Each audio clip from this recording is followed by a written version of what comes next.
அன்பர்களுக்கு வணக்கம். புலிப்பாணி மகரிஷியினுடைய புலிப்பாணி ஜோதிடம் 300ங்கிற அந்த நூலில் இருந்து நாம் தொடர்ந்து ஜோதிட நுட்பங்களை பார்த்துக்கிட்டே வர்றோம். நாம் இதுவரையிலையும் புலிப்பாணி ஜோதிடம் 300ங்கிற இந்த நூலில் 179 பதிவுகள் வெளியிட்டுட்டோம். இன்றைக்கி நாம் வெளியிடுறது 180வது பதிவு, பாடல் எண் 185. இதுக்கு முன்னால் புலிப்பாணி அவங்க இந்த ஜோதிட கலையினுடைய அனைத்து நுட்பங்களையும் ஸ்டெப் பை ஸ்டெப்பாக தொடர்ந்து சொல்லிக்கிட்டே வந்தாங்க. இப்போ சென்ற சில பாடல்களில் மனித உடலினுடைய உடல் கூறு, அதில் இருக்கக்கூடிய 72,000 நாடி நரம்புகள், அதனால் ஒரு மனிதனுக்கு ஏற்படக்கூடிய வியாதிகள் 4,448 வியாதிகள், அது வாதபித்த திலேத்துமங்கிற அந்த 3 வகையாக பிரிஞ்சு அதனுடைய செயற்கையினுடைய விகிதாச்சாரத்தில் எந்தெந்த நோய், அதை எப்படி ஜாதகத்தை கொண்டு அறிகிறதுங்கிறது முதற்கொண்டு மிக விளக்கமாக சொல்லியிருந்தாங்க. இப்போ இன்னைக்கு இந்த பாடலில் ஒரு ஜாதகத்தில் அந்த சந்திரன் தாய் காரக கிரகம், அதற்கு நீச கிரகங்களினுடைய பார்வைகள் ஏற்பட்டால் அந்த ஜாதகனுடைய தாயினுடைய ஒழுக்கம் பற்றிய விவரங்களை சொல்றார். முதல்ல நாம் அந்த பாடலை பார்த்துருவோம். பாரப்பா இன்னும் ஒரு செயலை கேளு, பால்மதியை பெரியோர்கள் நீசம் பெற்று கூரப்பா கொடுங்கண்ணால் நோக்கினாலும் குவலயத்தில் செடிமறைவில் செனித்த பிள்ளை, ஆரப்பா அசுபர்களும் நீசம் பெற்று அம்புலியை அரைக்கண்ணால் நோக்கினாலும் நீரப்பா நீச நில்லு வாசல் திண்ணை நிலவரமாய் பெற்றெடுத்த சிசுதான் சொல்லே அப்படின்னு முடிச்சிருக்கிறார். இப்போ அந்த முதல் வரியை பார்க்கும்போது பாரப்பா இன்னும் ஒரு செயலை கேளு, நான் இதுவரையிலையும் சொல்லிக்கிட்டு வந்த அந்த சோதிட சூட்சமங்களைப் போலவே நவ கிரகங்களினுடைய செயல்களில் இன்னொரு செயலையும் சொல்கிறேன் கேளு அப்படிங்கிறார். பால்மதியை பெரியோர்கள் நீசம் பெற்று, பால்மதி அப்படின்னு சொன்னால் சந்திர பகவானை குறிக்கும். பால் போன்ற வெண்மை நிறமுடைய மதி பால்மதி, அதாவது சந்திர பகவான். அந்த சந்திர பகவானை பெரியோர்கள், பெரியவர்கள்னு சொன்னால் சுபக்கிரகங்களை குறிக்கும். குரு, சுக்கிரன், புதன். இது தவிர அந்த ஜாதகத்தில் லக்னத்துக்கு சுப ஆதிபத்தியம் பெற்ற கிரகங்களும் சுப கிரகங்கள்னு சொல்லலாம். முதலாவது சுபத்தன்மை உள்ள கிரகங்கள் திரிகோணஸ்தானத்து அதிபதிகள். இரண்டாம் தரமான சுப கிரகங்கள்னு எடுத்துக்கிட்டோம்னா கேந்திரஸ்தானங்களுடைய அதிபதிகள். இந்த மாதிரி குரு, புதன், சுக்கிரன் நைசர்கிய சுப கிரகமோ அல்லது அந்த ஜாதகத்தில் சுப ஆதிபத்தியம் பெற்ற கிரகங்களோ நீசம் பெற்று நீச்ச ராசியில இருந்து அடுத்து 2வது அடியில் சொல்லும்போது கூரப்பா கொடுங்கண்ணால் நோக்கினாலும் அப்படிங்கிறார். சுப கிரகங்கள் நீச்சம் பெற்று அதனுடைய சுபத்தன்மையை இழந்துறதுனால அந்த கிரகங்களினுடைய பார்வையினால் விளையக்கூடிய பலன்கள் கொடுமையானதாக இருக்கும் அப்படிங்கிற அர்த்தத்தில் தான் கொடுங்கண்ணால் நோக்கினாலும்ங்கிறார்.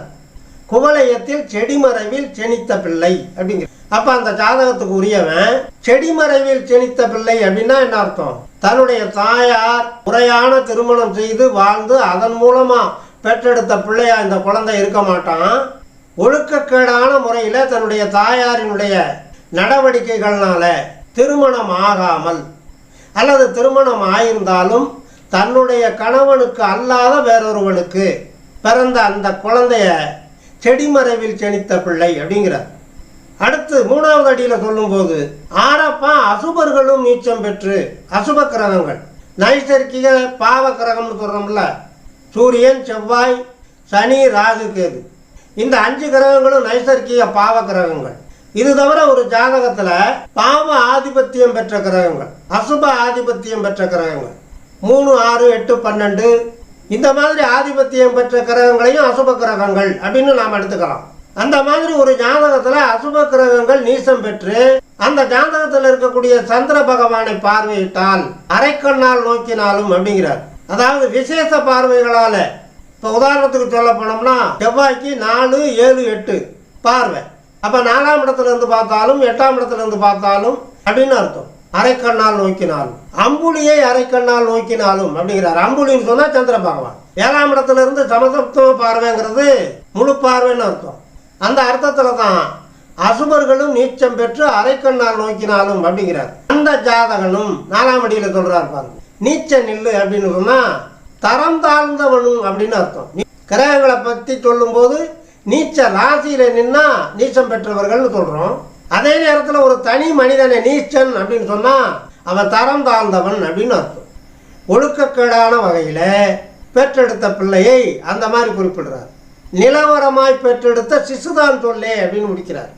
நிலவரம் சந்தர்ப்ப சூழ்நிலையினால அதிகாமம், கணவனை இழந்த கைம்பெண்களாக இருக்கலாம், அல்லது கணவன் இம்பார்ட்டன்சி காரணமாக குழந்தையை பெற்றுக் கொடுக்க தகுதி இல்லாத ஒருவனாக இருந்து அந்த பெண் குழந்தை அவசியம் வேணுங்கிறதுக்காக முறைகேடான வழியில் பெற்றெடுத்த குழந்தையாக இருக்கலாம்.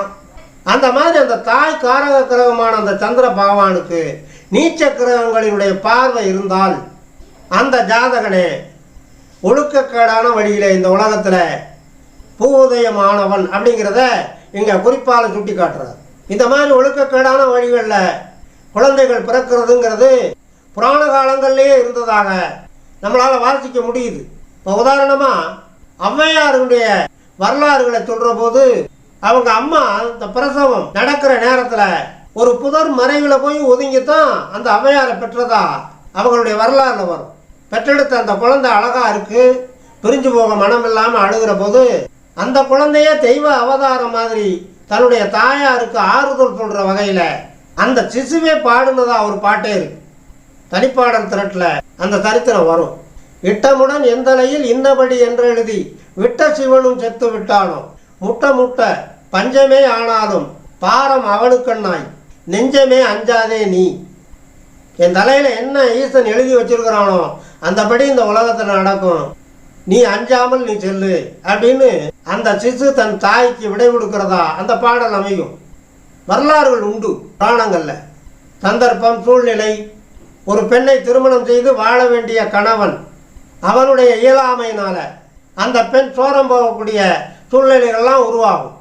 அப்படிங்கிறத இங்கே புலிப்பாணி சித்தர் அந்த மாதிரி சோரம் போனதன் மூலமாக பிறந்த ஒரு குழந்தையினுடைய ஜாதகத்தில் அந்த தாய் காரக கிரகமாக இருக்கக்கூடிய அந்த சந்திர பகவானுக்கு சுபகிரகம் நீசம் பெற்று பார்த்தாலும் அசுப கிரகங்கள் நீசம் பெற்று பார்த்தாலும் நாம் தெரிந்து கொள்ளலாம் என்பதனை சோதிட அன்பர்களுக்கு புலிப்பாணி சித்தர் சூட்சமமாக சுட்டி காட்டி இருக்கிறார் என்று சொல்லி இனி அடுத்து வருகின்ற பாடலுக்கு உண்டான தெளிவான விளக்கம் காண தயாராகும்.